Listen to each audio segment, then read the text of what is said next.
So I'd just like to read to you I want to read to you the Greek Old Testament from the same chapter. This is an English translation of the Greek Old Testament. And it says here,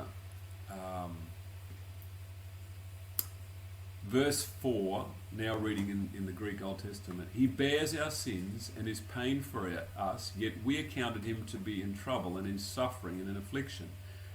And then verse 5, but he was wounded on account of our sins, and he was bruised because of our iniquities. The chastisement of our peace was upon him, and by his bruises we were healed. And it gives a slightly different picture. He was wounded because of our sins. When someone sins against you, does it hurt? If someone mistreats you, it hurts. It's wounded. You're wounded. And so we're getting a slightly different picture here. And what's interesting to me is that in 1897, and a man by the name of George Fifield, who had worked with Jones and Wagner, I'd just like to read to you, and I've got some copies of this here, because I find this profound, really. And he says this, he starts quoting what I've just talked about here, and he says, now let me read from another translation. He says, but he was pierced through our sins. He was crushed by our misdeeds. The chastisement of our peace lay upon him, and in his wounds there became healing for us. Another translation, the Lord let all our misdeeds come upon him. Verse 8, he was taken from prison and from judgment, and who shall declare his generation? For he was cut off out of the land of the living. For the transgression of my people he was stricken. The other translation, from distress and judgment was he taken. And in his generation, who thought that he should be plucked out of the land of the living for the misdeeds of my people? Punishment to them. Yet it pleased the Lord to bruise him. And this is interesting. It pleased the Lord to bruise him. What is this saying? He hath put him to grief.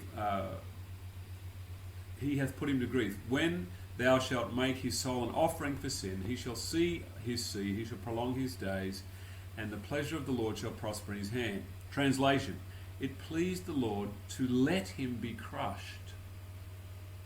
He hath made him sick. When his soul hath given a trespass offering, he shall see seed and live long. The thought is clearly enough expressed in the authorized version, but since we are liable to sometimes receive the wrong thought through the translation helps us to see it more clearly. The third verse states and vividly contrasts the true and the false idea of Christ's mission and of his work and of the atonement. One is what was, and the other is what we thought it was. One is truth, the other is falsehood. One is Christianity, the other is paganism. That's very stark, isn't it? We would do well to study through the text. Surely he hath borne our griefs and carried our sorrows. He was pierced through our misdeeds, and God permitted it because in his stripes there was healing for us. But we esteemed him stricken, smitten of God, and afflicted. Whose griefs, whose sorrows? He asks the question. Ours. The grief and sorrow that crushed the heart of Christ and took him from among the living, so that he died of a broken heart. Was no strange new grief or sorrow. This is not the Father's wrath coming upon him.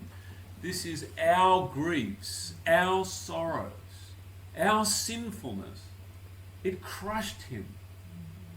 And here we see a different Jesus. We see a sensitive, caring, tender man walking amongst men, watching them sin against each other and being so terrorized and horrified by what men were doing to each other that it killed him. This is a completely different view of the atonement.